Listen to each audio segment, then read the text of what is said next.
It's the passing game against Texas A&M played a complete game yet this year offensively, and that's what I'm really wanting to see this weekend.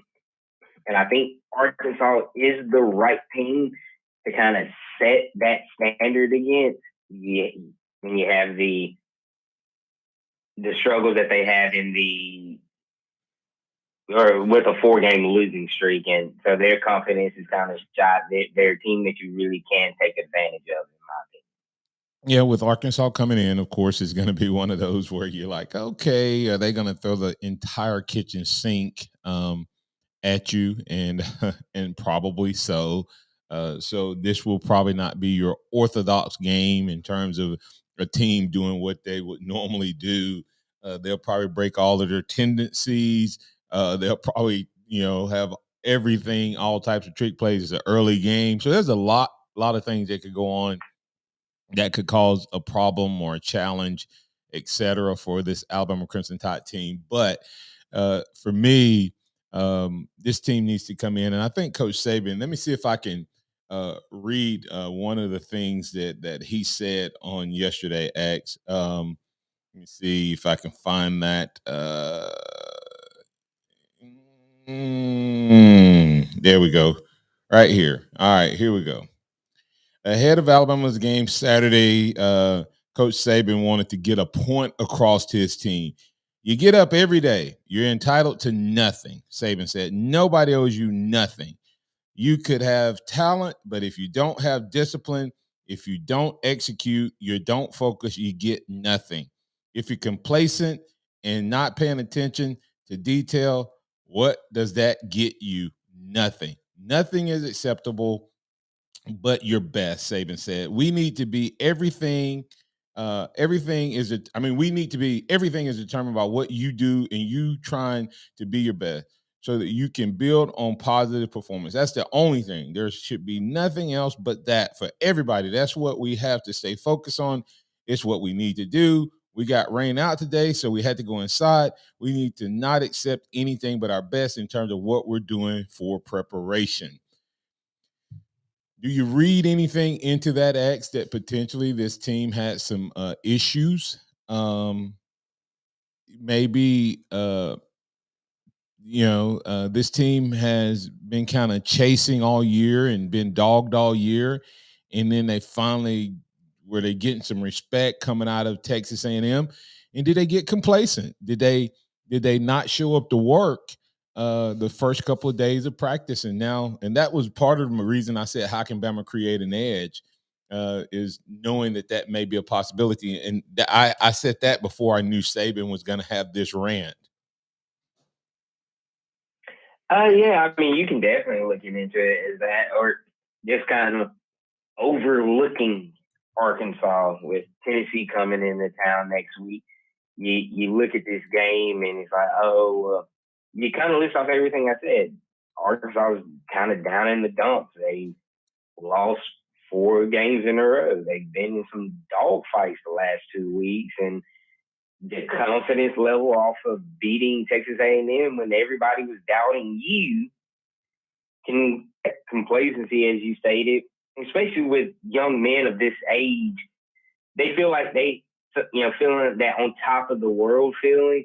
Now that Saban has called it out, the leaders on this team need to make sure they get everybody else in check and say, hey, this is still an SEC team. This is a team that can beat us and a team that can derail our season from what our goals are. So we need to come in locked in and focused, and as you said, create that edge. Absolutely, and that's the key, creating the edge. So what are the couple things they can do to create the edge? We'll talk about those on the other side. We'll kick the keys to victory conversation to tomorrow. We had a little, like I said, a little technical difficulties, and we have reworked it. We're live on the airwaves, and we have figured out how to also reconnect with those of you on the live stream as well. And so we will figure it out, move it along, and be back on the other side for the Harvest Church 2-minute warning. We'll talk X about a couple more things that I think this team needs to do to create the edge. And maybe, hey, maybe is there anything you want to see more of on Saturday? And is this the game where you get to see that? We'll talk about those two things: how they create the edge, what do they need to do, and also we'll get a couple callers in, and then we'll also, is there anything you want to see more of from this Bama team?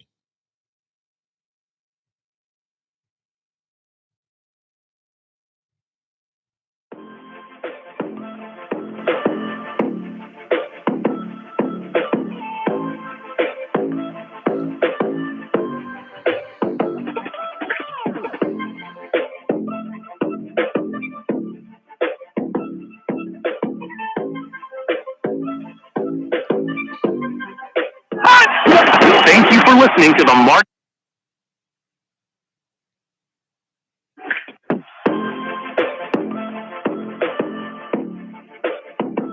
100.9 traffic. From the Townsend Nissan Traffic Center, no active breaks. Things pretty quiet on this Thursday morning. Now, if you do see conditions throughout the day that folks need to hear about, just give me a call, 205-886-8886. Now get instant savings from Townsend Nissan up to $8,000 on new in-stock vehicles. Go see them. I'm Captain Ray. Tired of that gas-guzzling big SUV? It's like trying to park a school bus. Hi, Barry Buckner here at Tuscaloosa Hyundai, and you wouldn't believe how many Tahoes, Expeditions, Suburbans, even Escalades are trading for a new Hyundai Palisade. They're amazed with Palisade's luxury, technology, and a price tens of thousands less. It's no surprise KBB.com named Palisade one of the best family vehicles 3 years in a row. At Tuscaloosa Hyundai, our best Palisade feature is no added side stickers. Come see what a difference that makes on your new Palisade. Come take a Palisade test drive, and I promise you'll be pleasantly surprised. If you want to pay more, that's your business. If you want to save, that's our business. Tuscaloosa Hyundai, corner of Skyland and Hargrove, TuscaloosaHyundai.com.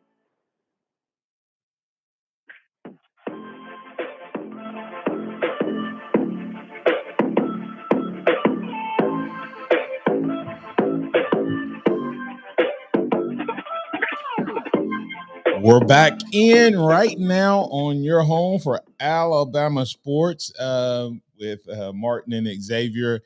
Hey, listen, sometimes you have to call an audible. The question is, can you still make a play when there's an audible? Can you still make a play and deliver? Maybe a little delayed. And like I said, I want to apologize to all the listeners and chatters and viewers for this morning. Technology happens, and sometimes it happens when you're live. That's the beauty of live radio. But I think we got things back rolling this morning and delivering. And so we want to wrap up this show.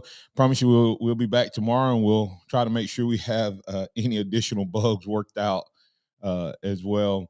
But that's part of the growth process. Want to remind you that we are expanding to serve you better.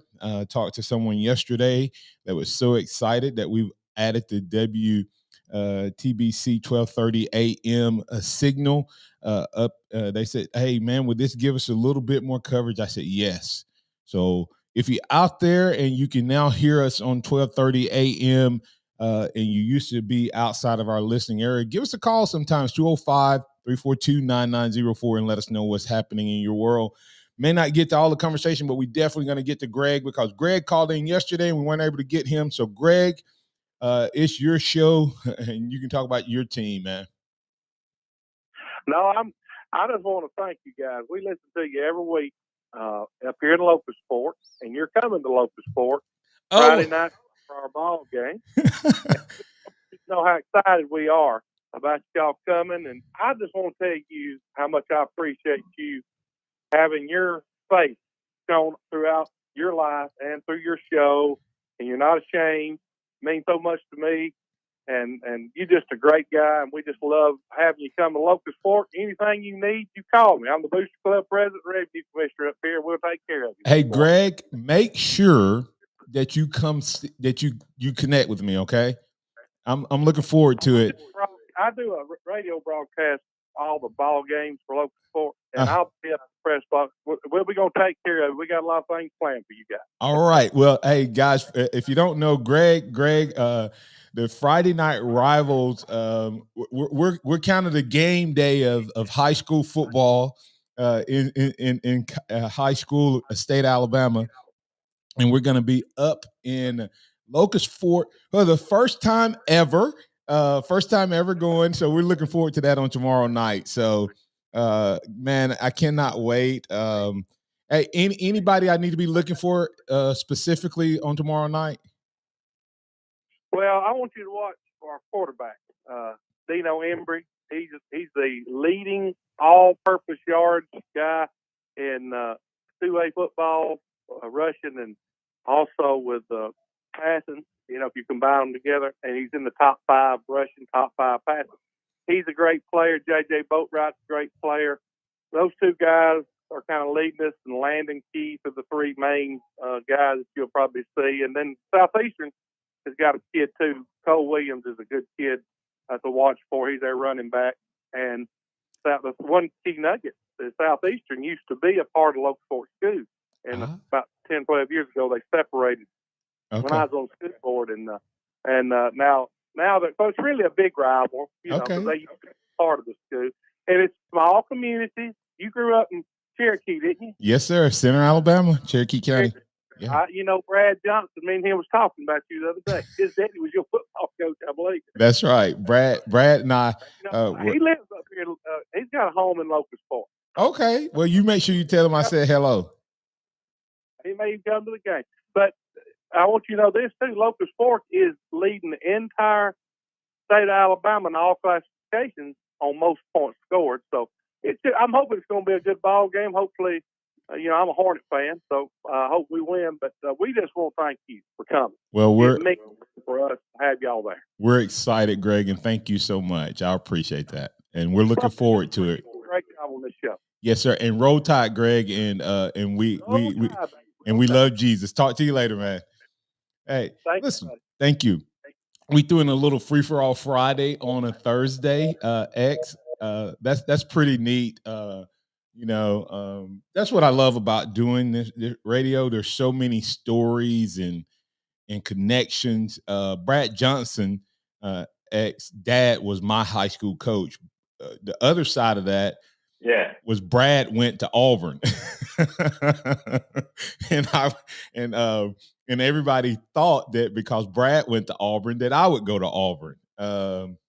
And so when I committed to Alabama, everybody like, what? So, and then of course, several other guys went to Auburn, and then Chad Gladden ended up coming to Alabama with me. But we had about 3 or 4 other guys went to Auburn while Brad was there.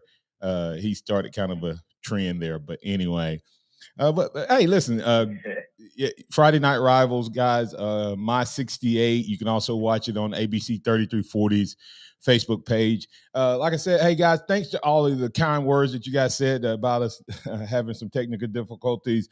Thanks, Noah, for working with us through that. We'll be back tomorrow. Hopefully, we'll have everybody off the bench. We'll have everybody out of the training room healthy and healed and ready to go for a full-fledged free-for-all Friday. X, you got anything you want to say before we get out of here real quick? No. These are the days you battle through for better days on the radio. Absolutely. So tune in tomorrow. It'll be a great show as we get ready to test off about Arkansas. Yeah, we'll look at players of the game. We'll look at keys to victory. We'll look at we didn't really get into the how Bama can create an edge. What does Bama need to do? What do they need to improve on and get better at against Arkansas? They have to be on their P's and Q's. They can't take them lightly. They have to be ready to play, but they should be able to take care of business and work on some things as they get ready for Tennessee and LSU coming up. But they can't overlook Arkansas on homecoming. We'll break it down Friday, and you'll be able to be a part of it. Hey, remember this. I'm Martin Houston, and trust in the Lord always. You don't understand. Always acknowledge him, and he will direct your paths. Roll Tide out to everybody. Have a blessed, prosperous, and successful day. It's time to come together.